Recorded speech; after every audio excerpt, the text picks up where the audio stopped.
Bismillahirrahmanirrahim. Assalamualaikum warahmatullahi wabarakatuh.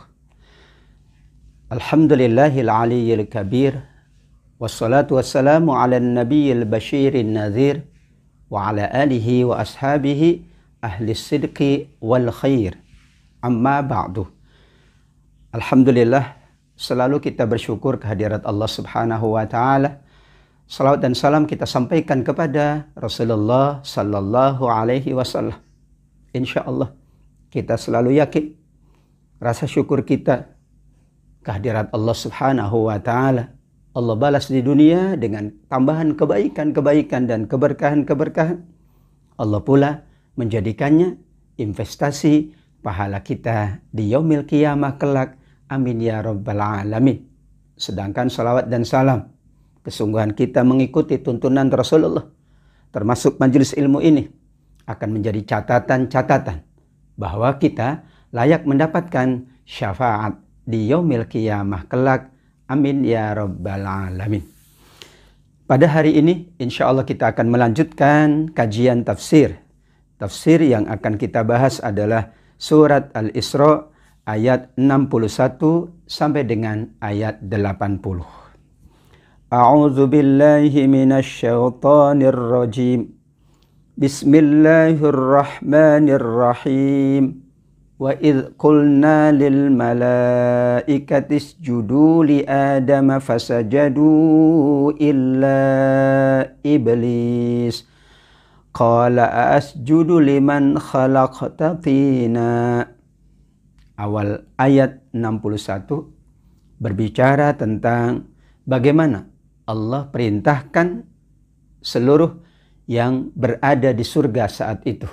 Ada malaikat, ada bangsa jin, dan ada Nabi Adam alaihi salam. Ketiga-tiganya diperintah oleh Allah, yaitu agar malaikat, agar bangsa jin sujud kepada Nabi Adam alaihi salam. Wa idz qulna lil malaikati isjudu li adama fasajadu illa iblis. Dan ingatlah ketika kami berfirman kepada malaikat-malaikat. Di dalamnya Allah tidak menyebut bangsa jin, karena nanti disebut di ayat 62 bagaimana bangsa jin, yaitu iblis, tidak mau sujud kepada Adam alaihi salam. Mereka diperintah sujud kepada Adam. Kata para ulama tafsir, sujudnya adalah sujud kemuliaan, sujud penghormatan, bukan sujud al-ibadah, bukan sujud pengabdian, atau bukan sujud beribadah. Karena sujud beribadah hanya boleh untuk Allah subhanahu wa ta'ala. Ayat 61 dikaitkan dengan ayat pertama sesungguhnya tentang iblis yang tidak mau sujud kepada Adam alaihi salam, yaitu di surat Al-Baqarah ayat 34. Allah perintahkan juga semuanya sujud kepada Adam. Semuanya mau sujud kecuali iblis. Illa iblis. Kenapa iblis tidak mau bersujud? Ia mengatakan kepada Allah subhanahu wa ta'ala, apakah aku sujud kepada yang engkau ciptakan dari tanah? Ia membandingkan antara penciptaan dirinya dengan penciptaan Adam alaihi salam. Diperkuat dan diperjelas dengan surat Al-A'raf ayat 12. Di mana ia mengatakan, Ana khairum minhu, khalaqtani min nar wa khalaqtahu min tin. Ya Allah, aku lebih baik dari Adam. Aku engkau ciptakan dari api, sedangkan dia diciptakan dari tanah. Bagaimana mungkin membandingkan satu makhluk dengan makhluk yang lain hanya dengan unsur materi, membandingkan dari sisi asal muasal, padahal Allah subhanahu wa ta'ala yang berkehendak iblis diciptakan dari api, malaikat diciptakan dari cahaya, dan kita diciptakan dari tanah. Untuk itulah kita diingatkan oleh baginda Nabi Muhammad sallallahu alaihi wasallam, innallaha la yanzuru ila suwarikum wala ila ajsamikum walaki yanzuru ila qulubikum wa a'malikum. Sungguh Allah tidak melihat fisik kalian, tidak melihat pula gambaran kalian, penampilan kalian secara fisik. Tapi yang Allah lihat adalah hati kalian dan amal-amal perbuatan kalian.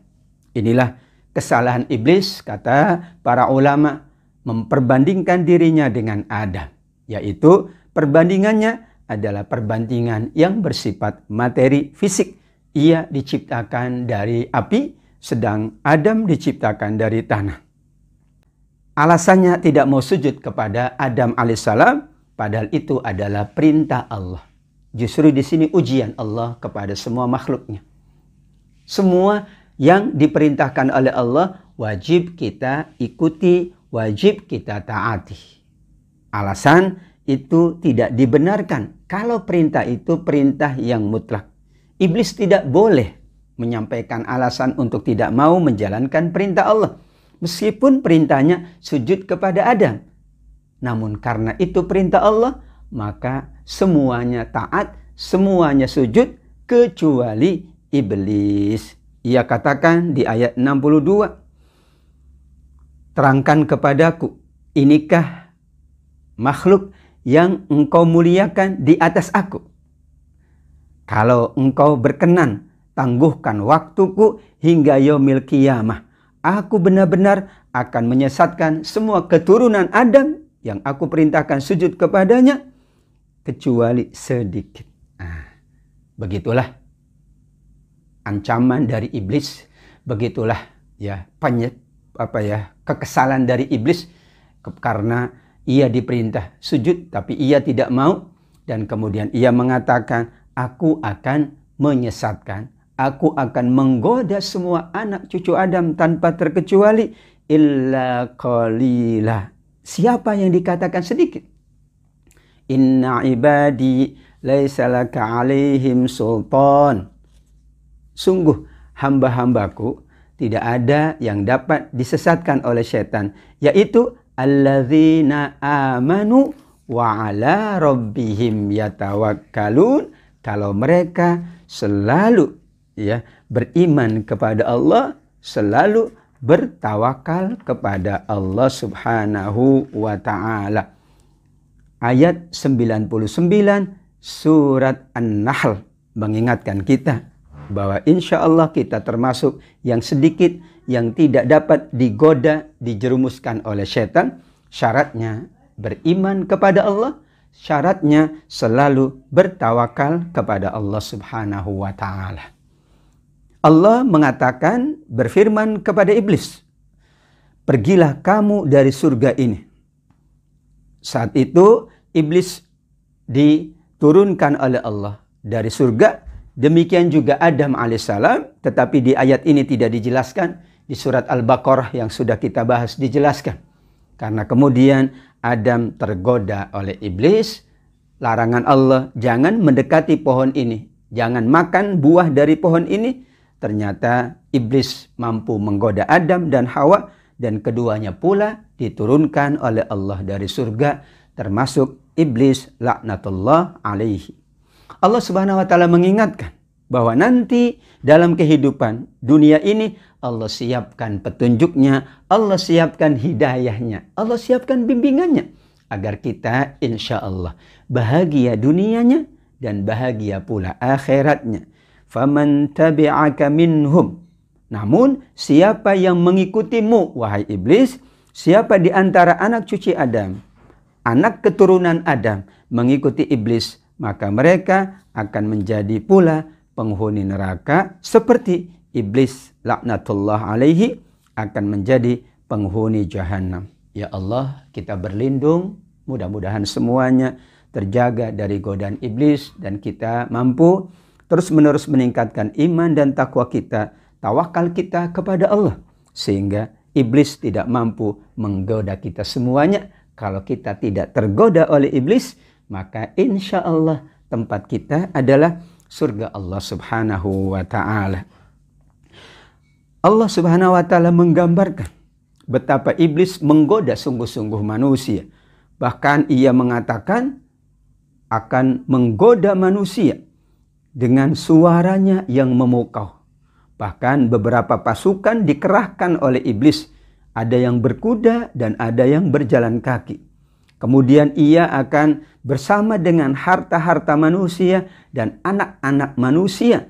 Kemudian ia berjanji dengan janji-janji palsu. Ada 3 yang disampaikan di ayat 64 ini.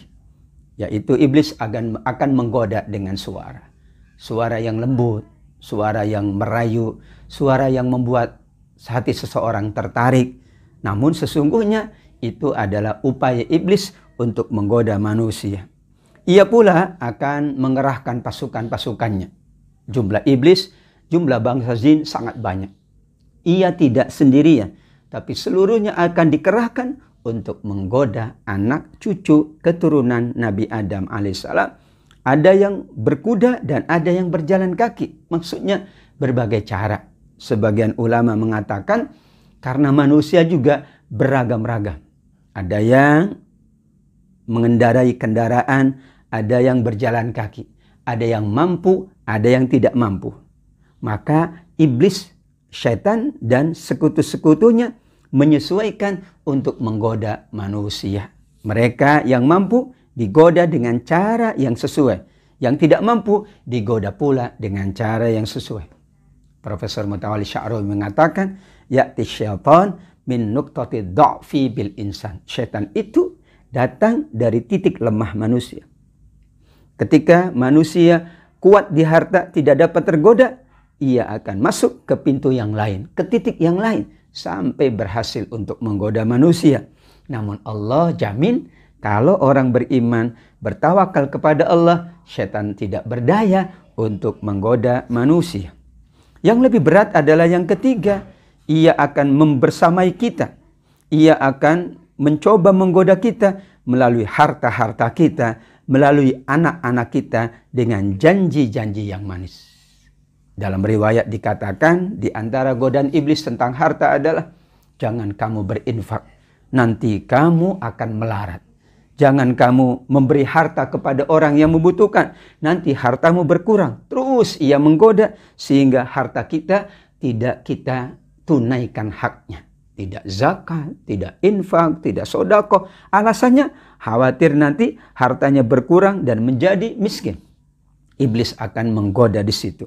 Atau kita tidak mengucapkan bismillah saat kita makan atau minum. Disebutkan pula oleh para ulama. Karenanya kita berdoa sebelum makan dan minum.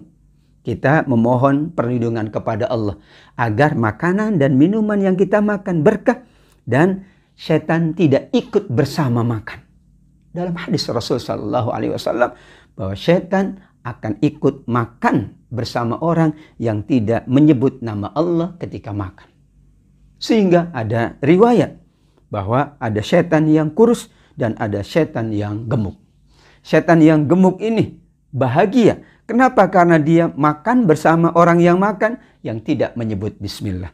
Sedangkan syaitan yang kurus dia menyesal karena yang digodanya selalu mengucapkan bismillah sehingga ia lari, ia tidak dapat makan bersama manusia. Subhanallah. Demikian juga syaitan akan menggoda manusia melalui anak-anak kita. Anak kita dijadikan sakit, anak kita selalu dikhawatirkan dan lain sebagainya sehingga kita tidak dapat beribadah dengan baik. Innama amwalukum wa auladukum fitnah. Hartamu dan anakmu akan menjadi ujian. Salah satu ujiannya, iblis akan menggoda anak kita. Sehingga orang tua mungkin karena saking sayang kepada anak, ia tidak beribadah kepada Allah. Mungkin saking sayang kepada anak, anak kita tidak dijaga dengan baik, tidak dididik dengan baik, tidak menjadi soleh dan soleha. Atau ada hadis Rasul Sallallahu Alaihi Wasallam, yaitu bahwa syaitan akan bersama dengan suami istri, yang sedang berhubungan. Kalau ia tidak berdoa, maka anaknya akan menjadi anak yang durhaka. Untuk itu dianjurkan oleh Rasul, diperintahkan oleh Rasul untuk berdoa, Allahumma jannibna syaitan wa jannibis syaitan ma razaqtana. Kami ya Allah berlindung, kami memohon kepadamu agar dijauhkan dari syaitan, termasuk anak yang engkau anugerahkan kepada kami juga terlindungi dari syaitan, sehingga insya Allah anak yang lahir nanti soleh dan soleha anak yang taat kepada Allah Subhanahu wa Ta'ala. Ayat 65, Allah Subhanahu wa Ta'ala juga memberikan jaminan seperti di surat An-Nahl ayat 99. Sungguh hamba-hambaku, tidak ada kemampuan bagimu wahai syaitan untuk menggodanya, yaitu mereka yang selalu menjadikan Allah sebagai penjaganya, sebagai pelindungnya. Wa kafa bi rabbika wakilah. Allah Subhanahu wa Ta'ala berkenan melindungi hamba-hambanya yang selalu memohon perlindungan. Untuk itu kita selalu memohon pertolongan, memohon perlindungan kepada Allah dari syaitan yang terkutuk. Rabbukumul ladzi yuzji lakumul fulka fil bahri litabtaghu min fadlih innahu kana bikum rahima. Ayat 66. Allah Subhanahu wa Ta'ala menyampaikan bahwa semua kenikmatan yang ada pada diri manusia adalah kenikmatan dari fadlihi, karunia-Nya, karena Allah amat penyayang kepada kita. Di antaranya Allah siapkan perahu, Allah siapkan angin yang baik sehingga kita dapat berjalan di atas lautan, berjalan dengan menaiki kapal laut, bahtera dan sebagainya, dan sampai tujuan dengan penuh keselamatan. Namun ada catatan di ayat 67, 68 sampai dengan 69 bahwa Allah hendak menguji manusia. Bagaimana ketika dalam keadaan sulit dan bagaimana ketika selesai dari keadaan sulit. Apabila bahaya menimpa manusia di laut tadi, yaitu Allah Subhanahu wa Ta'ala berkenan menurunkan hujan yang sangat lebat, gelombang laut yang sangat tinggi, sehingga manusia merasa bahaya sudah mengancam. Saat itu mereka betul-betul hanya berdoa kepada Allah, hanya memohon kepada Allah. Namun kata Allah Subhanahu wa Ta'ala, ketika diselamatkan ke daratan, justru ia kembali ingkar, ia kembali kufur nikmat Allah Subhanahu wa Ta'ala. Ini keadaan manusia ketika senang bagaimana? Ketika sulit bagaimana? Ketika sulit ia mengharap kepada Allah, ia bermohon kepada Allah, bermunajat dan mengingat Allah. Namun kadang-kadang ketika selesai dari kesulitan, ketika diselamatkan, ia melupakan Allah Subhanahu wa Ta'ala. Sampai Rasul mengingatkan dalam hadis Imam Al-Hakim, ta'arraf ilallah fir raha ya'rifka fisyiddah. Ingatlah Allah saat kalian senang, nanti Allah akan mengingat kalian saat kalian sulit. Manusia ditetapkan oleh Allah dua hal. Kadang keadaan baik, keadaan ujian, keadaan yang lain. Antara suka dan antara duka. Senang dan sulit. Sehat dan sakit. Keduanya saling bergantian. Begitu sunnatullah. Maka saat kita senang, saat kita dianugerahi oleh Allah nikmat, kita manfaatkan nikmat itu untuk beribadah. Ketika kita sulit, maka kita pula bermohon kepada Allah. Kalau kita mampu menjalankan itu dengan sebaik-baiknya, kita layak selalu mendapatkan kebaikan-kebaikan di dunia dan insya Allah kebaikan pula di akhirat kelak. Allah Subhanahu wa Ta'ala kembali mengingatkan seperti di ayat 67. Namun bahasanya adalah, apakah kalian merasa aman? Allah tidak membenamkan kalian di daratan, atau Allah tidak mengirim hujan bebatuan dari langit, kemudian tidak ada yang melindungi kalian. Atau kalian merasa aman, Allah tidak mengembalikan kalian ke laut sekali lagi, dan Allah jadikan tiupan yang sangat kencang, angin topan, yang kemudian kalian tenggelam karena angin dan tiupan yang sangat kencang itu. Kemudian kalian tidak ada pula yang menolong selain Allah Subhanahu wa Ta'ala. Imam Ibnu Katsir mengkaitkan dua ayat ini dengan aamintum man fis sama' ay yursila alaikum hasiba fasata'lamuna kaifa nadhir. Apakah kalian merasa aman? Allah yang di langit tidak menurunkan kepada kalian, yaitu hujan bebatuan. Atau kalian merasa aman bahwa Allah tidak membenamkan kalian di dalam bumi. Ayat 16 dan ayat 17. Merupakan ayat yang juga sama redaksinya dengan ayat 68 dan 69. Maknanya adalah kita selalu berhati-hati. Kita selalu berusaha untuk menghindari murka Allah. Karena Allah Maha Kuasa. Jika Allah berkehendak, di ayat 68 Allah turunkan hujan batu. Dan itu sulit untuk kita jaga, untuk kita mencegahnya. Karena itu adalah kehendak Allah. Atau Allah juga jika berkehendak, amat sangat mudah bagi Allah menurunkan hujan bebatuan. Menurunkan angin yang sangat kencang. Sehingga kehidupan kita tidak nyaman. Kita tidak dapat hidup dengan sebaik-baiknya. Karenanya kata para ulama, kita tetap menjalankan kebaikan, menjalankan kehidupan dengan sebaik-baiknya. Tapi kita tetap memohon kepada Allah. Tetap bermunajat kepada Allah. Bersandar kepada Allah. Karena tidak tahu apa yang terjadi kepada diri kita. Dan kita menghilangkan takabur, kesombongan. Karena insya Allah semuanya adalah dalam rangka kita mendapatkan rahmat Allah subhanahu wa ta'ala. Rahmat Allah disebutkan di ayat 70. Dan sungguh kami telah memuliakan anak cucu Adam. Kami bawa mereka dengan selamat di daratan dan di lautan. Dengan kendaraan-kendaraan yang dapat menyelamatkan. Namun sesungguhnya kendaraan itu adalah alat saja. Media saja yang pasti menyelamatkan dan yang Maha Kuasa menyelamatkan Allah subhanahu wa ta'ala. Tapi ikhtiar manusia itulah bentuk kemuliaan Allah. Bentuk anugerah Allah kepada manusia. Allah pula berikan rezeki kepada manusia dan yang baik-baik. Serta Allah melebihkan manusia atas sekian banyak dari ciptaan-ciptaan Allah. Laqad khalaqnal insan fi ahsani taqwim. Surat At-Tin ayat yang keempat. Allah pula mengingatkan dan menegaskan. Sungguh kami menciptakan manusia dalam sebaik-baik bentuk. Tidak ada yang lebih baik dari manusia. Bentuknya, kemampuannya, anugerah Allah. Semuanya yang terbaik. Semuanya yang paling utama. Kenapa? Agar manusia lebih banyak bersandar kepada Allah. Bersyukur kepada Allah. Dibandingkan dengan makhluk yang lain. Manusia benar lebih diutamakan. Lebih diunggulkan oleh Allah subhanahu wa ta'ala. Dan nanti pada hari kiamat, ketika manusia sudah dianugerahi rizki yang berlebih, yang melimpah, namun ia mampu menjaganya untuk kebaikan. Manusia menjaga kemuliaan atas makhluk-makhluk yang lain. Maka pada hari kiamat kelak kata Allah subhanahu wa ta'ala, kami akan memanggil setiap manusia dengan imam-imam mereka. Para ulama memahami imam di sini adalah para nabi-nabi Allah subhanahu wa ta'ala.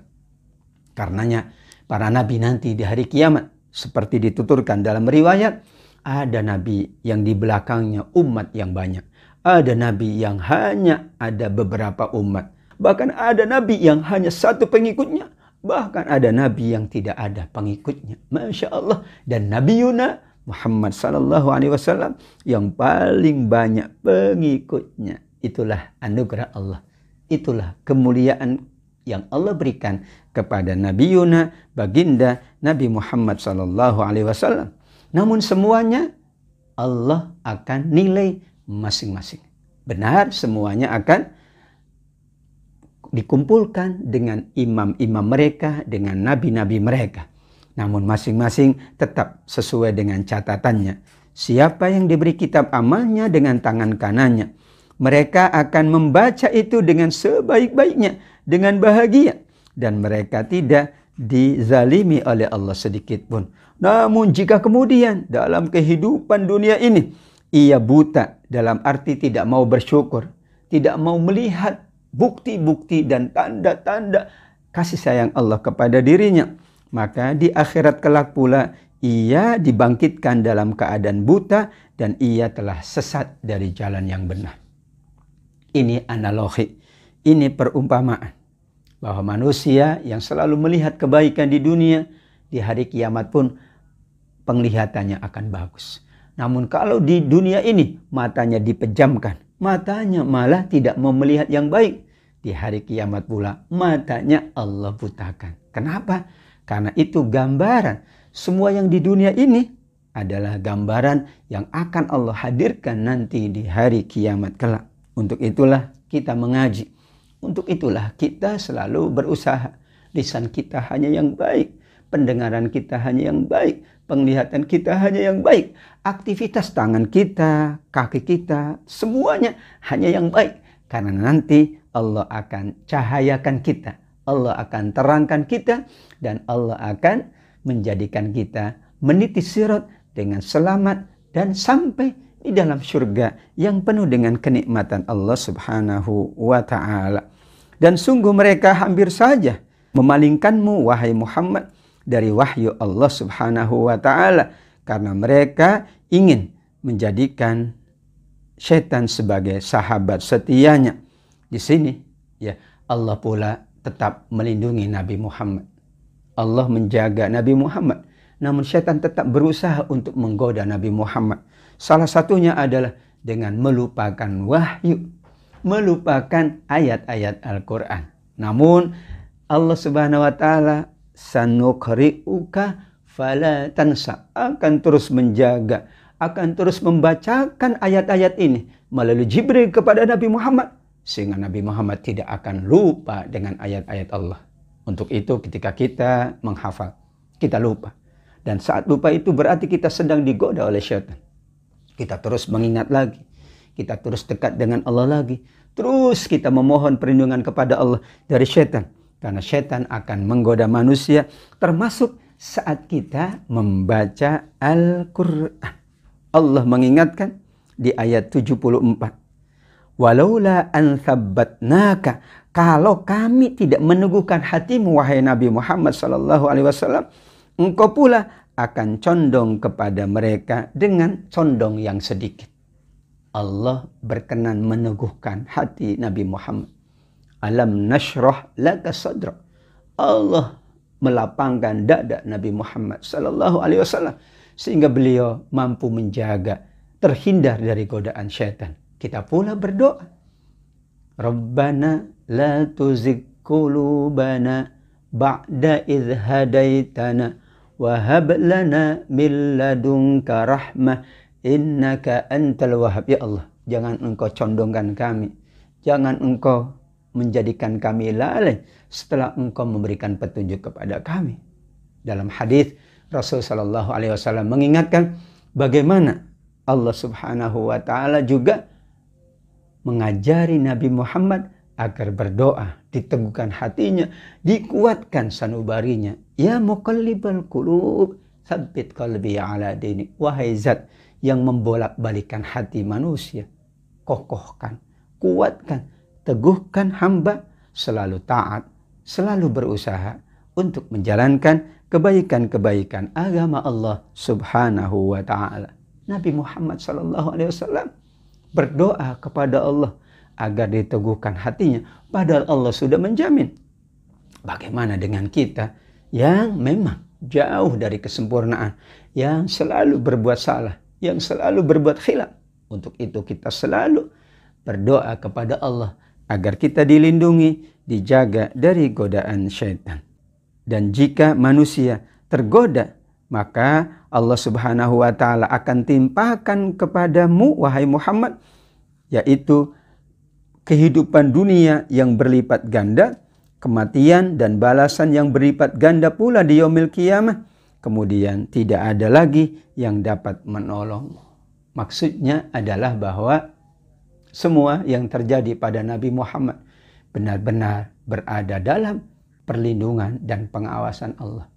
Sekiranya Nabi Muhammad SAW dibiarkan oleh Allah, tidak dijaga, tidak dilindungi, maka tentu sulit bagi Nabi Muhammad terhindar dari godaan syaitan. Bagaimana dengan kita? Begitulah, فَإِذَا قَرَأْتَ الْقُرْآنَ فَاسْتَعِذْ بِاللَّهِ مِنَ الشَّيْطَانِ الرَّجِيمِ. Apabila kamu hendak baca Quran, kata Allah, mohon perlindunganlah kepadaku dari syaitan yang dirajam. Karena ketika kita berbuat baik, syaitan akan menggoda kita. Ketika kita berusaha menjadi lebih baik, syaitan pula akan menggoda kita. Ketika kita akan mengaji, syaitan menggoda. Mau sholat, syaitan menggoda. Mau infak sedekah, syaitan menggoda. Selalu ia berusaha menggoda manusia karena tadi ayat yang awal kita bahas, memang ia sudah mengatakan kepada Allah, aku akan menyesatkan anak cucu Adam. Disitulah ayat-ayat tadi mengingatkan kita semuanya agar kita terhindar dari bujuk rayu setan laknatullah alaihi. Dan sungguh mereka hampir saja benar-benar membuatmu gelisah wahai Muhammad dari negeri Mekah ini, karena mereka hendak mengusirmu. Dan jika demikian, mereka memang tidak akan tinggal di Mekah, melainkan dalam waktu yang sebentar. Kita tahu bagaimana kisah Nabi Muhammad SAW ketika berada di Mekah, yang kemudian Allah perintahkan hijrah ke Madinah, karena Madinah lebih baik keadaannya, karena orang-orang Madinah lebih mau menyambut baginda Rasul sallallahu alaihi wasallam. Tala'al badru alaina. Sungguh mereka menyambutnya dengan sukacita, dengan bahagia. Dan waktu itu penduduk Mekah memang tidak mau adanya Nabi Muhammad. Bahkan mereka berusaha mencelakakan. Termasuk tidak hanya nabinya, tapi sahabat-sahabat mulianya. Maka kalau mereka benar-benar mengusir Nabi Muhammad, menjauhkan Nabi Muhammad, membuat Nabi Muhammad dalam keadaan susah, maka Allah lah pula yang akan membalas mereka.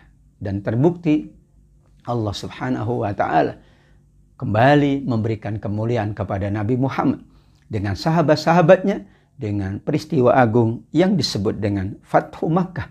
Rasul dan para sahabatnya datang ke Makkah dalam keadaan bahagia, sukacita, dapat menunaikan ibadah haji dalam jumlah yang banyak. Dan semua penduduk Mekah juga akhirnya tidak ada kata lain kecuali menyambut Nabi Muhammad, menerima Nabi Muhammad dan para sahabat-sahabatnya. Padahal dulu mereka menolak. Bahkan dulu mereka tidak mau Nabi dan sahabatnya tinggal di Mekah. Namun pada akhirnya Allah balikkan keadaan. Mereka akhirnya memenuhi dan menerima Nabi Muhammad dan sahabat-sahabatnya yang mulia. Berakhir ayat 76, maka kita masuk kepada ayat 77, yaitu tentang sunnatullah, ketetapan dan ketentuan Allah. Sunnatullah ada terkait dengan nabi-nabi, rasul-rasul yang diutus sebelum Nabi Muhammad SAW. Itulah maksud dari ayat 77 surat Al-Isra. Begitulah ketetapan Allah yang tetap berlaku, yaitu kami utus sebelummu wahai Muhammad dari utusan-utusan kami. Kemudian engkau tidak akan pernah mendapati perubahan pada ketetapan-ketetapan kami. Para nabi sebelum Nabi Muhammad pun diuji oleh Allah. Para nabi sebelum Nabi Muhammad pun mendapatkan berbagai keadaan, berbagai godaan. Mereka sukses. Mereka alhamdulillah berhasil menyelesaikan tugas mereka dengan sebaik-baiknya. Maka Nabi Muhammad pun mengikuti apa yang pernah dijalankan oleh nabi-nabi sebelumnya, dan Nabi Muhammad SAW juga sukses menjalankan tugas dari Allah dengan sebaik-baiknya. Di akhir sebelum beliau wafat, beliau bertanya kepada seluruh penduduk waktu itu di Bukit Soba. Beliau mengatakan, hal ballaghtu, apakah aku sudah menyampaikan semuanya kebaikan-kebaikan yang Allah perintahkan? Subhanallah, semua penduduk Mekah mengatakan, bala syahidna, atau bala wa nahnu ala dzalika minasyahidin. Benar ya Rasul, kami semuanya akan menjadi saksi bahwa engkau telah menjalankan tugas, menyampaikan semuanya, dan engkau telah memberikan banyak kebaikan kepada kami semuanya. Begitulah sunnatullah, Allah subhanahu wa ta'ala tetapkan, dan tidak ada perubahan pada ketetapan-ketetapan Allah subhanahu wa ta'ala. Ayat 78, 79, dan 80 merupakan catatan tentang bagaimana kita memuliakan diri kita. Bagaimana Allah memuliakan Nabi Muhammad. Dan kita menjalankan apa yang pernah dijalankan oleh Nabi Muhammad untuk kemuliaan kita insya Allah. Yang pertama, aqimis sholata liduluki syamsi ila ghasaqil laili wa qur'anal fajr. Kita menunaikan sholat, menegakkan sholat, apakah saat tergelincirnya matahari hingga gelap malam. Ditambah dengan wa qur'anal fajr, yaitu sholat fajar yang ditafsirkan oleh para ulama dengan sholat subuh. Kenapa? Sholat subuh adalah sholat yang sangat istimewa. Inna Qur'anal fajri kana masyhuda. Sungguh sholat subuh adalah disaksikan oleh banyak malaikat-malaikat. Kenapa Allah menyebutkan wa Qur'anal fajr, yang artinya bacaan Quran di waktu fajar? Karenanya di waktu sholat fajar dianjurkan oleh Rasul untuk diperpanjang bacaan sholatnya. Karena bacaan sholatnya yang terpanjang adalah bacaan sholat subuh, maka disebutlah dengan membaca Al-Quran di waktu fajar. Para ulama memahami sholat subuh atau sholat fajar. Dan bacaan Al-Quran di sholat fajar memang disunnahkan untuk lebih panjang dari bacaan-bacaan di sholat-sholat yang lain. Kenapa? Karena disaksikan oleh malaikat-malaikat Allah. Bahkan 2 rakaat sebelum sholat fajar lebih baik dari dunia dan seisinya. Wa raka'atil fajr khairun minad dunya wa ma fiha. 2 rakaat sebelum kita menunaikan sholat subuh itu lebih baik dari dunia dan seisinya. Saking mulianya waktu fajar. Bahkan kita pula sahur kalau bulan puasa, kalau sedang akan berpuasa sebelum fajar. Karena itu waktu yang mulia. Malaikat turun untuk memenuhi semua permintaan kita. Malaikat akan mengkabarkan kepada Allah. Akan melaporkan kepada Allah semua hamba-hambanya yang sedang berdoa, yang sedang sholat, yang sedang bermunajat kepada Allah subhanahu wa ta'ala. Setelah menunaikan sholat yang wajib, terutama sholat subuh tadi dengan keutamaannya, Allah perintahkan di ayat 79. Dan hendaklah dari sebagian malam kita menunaikan sholat tahajud sebagai tambahan pahala, tambahan kemuliaan, dan tambahan keutamaan dari Allah. Asa ayyab'atsaka rabbuka maqaman mahmuda. Mudah-mudahan Allah akan mengangkatmu di tempat yang sangat terpuji. Benar, untuk Rasul, sholat malam adalah wajib. Subhanallah, baginda sangat mulia setiap malam sholat malam. Karenanya maqaman mahmuda, Allah angkat derajatnya, Allah tinggikan kedudukannya. Nabi Muhammad selalu disebut dalam sholat kita, disebut dalam azan. Bahkan kita juga dianjurkan untuk banyak menyebut Nabi Muhammad sallallahu alaihi wasallam. Bahkan malaikat-malaikat pun bersalawat kepada Nabi Muhammad sallallahu alaihi wasallam. Mulianya manusia mulia ini di antaranya karena menunaikan sholat malam. Demikian setelah azan kita mendoakan Nabi Muhammad sallallahu alaihi wasallam. Di antara doanya adalah sama dengan akhir ayat 79. Wab'athu maqaman mahmudal ladzi wa'adtah. Bangkitkan ia dengan kedudukan yang sangat mulia, yaitu sebagaimana yang Allah sebut di surat Al-Isra ayat 79. Kita insya Allah berusaha untuk menjalankan sunnah yang sangat mulia dari Rasul sampai wajib bagi baginda. 1 tahun lamanya para sahabat juga diwajibkan oleh Allah. Kemudian Allah ringankan menjadi hukumnya sunnah sampai kepada kita. Namun meskipun nafilah sebagai tambahan pahala, tambahan keutamaan, namun karena ini tuntunan yang mulia, kita selalu berusaha untuk menjalankannya karena kita ingin mendapatkan kedudukan yang mulia di sisi Allah. Ayat 80 juga merupakan perintah dari Allah agar kita selalu berdoa. Doanya adalah Rabbi adkhilni mudkhala sidqin wa akhrijni mukhraja sidqin waj'alli min ladunka sultanan nasira. Ya Allah, masukkanlah aku ke tempat masuk yang baik dan keluarkan aku ke tempat keluar yang baik, dan jadikanlah bagiku dari sisimu kekuatan yang selalu menolongku. Kita beringin dan kita berharap kepada Allah. Ketika kita akan masuk ke suatu tempat, Allah jadikan tempat itu tempat terbaik, tempat tinggal kita, tempat usaha kita, tempat aktivitas kita. Dan ketika kita keluar dari tempat tersebut, kita juga keluar ke tempat yang baik pula. Karena kita ingin tempat tinggal kita, tempat masuk kita, dan tempat keluar kita adalah tempat yang terbaik di sisi Allah Subhanahu wa ta'ala. Dan kita mohon ketika kita masuk dan kita keluar selalu mendapatkan pertolongan dari Allah Subhanahu wa ta'ala. Ini penting karena kita yakin semua tempat milik Allah. Dan kita pasti akan melakukan aktivitas. Kita pasti akan bekerja. Kita pasti akan menjalankan kehidupan. Ketika kita mengawali kehidupan, kita mohon kepada Allah, adkhilni mudkhala sidqin.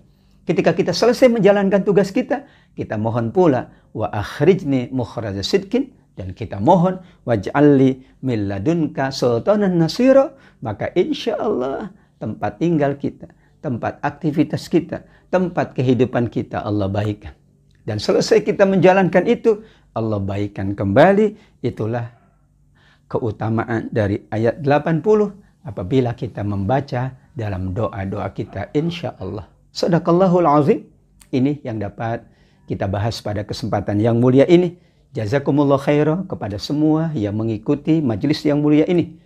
Wabil khusus Ketua Majelis Ta'lim Al-Kautsar, seluruh pengurus-pengurusnya, bersama semua ibu-ibu jamaah Majelis Ta'lim Al-Kautsar. Mudah-mudahan kita senantiasa mendapatkan keberkahan, syafaat dari Al-Quran yang kita baca ini. Amin ya rabbal alamin. Alafu minkum. Wassalamualaikum warahmatullahi wabarakatuh.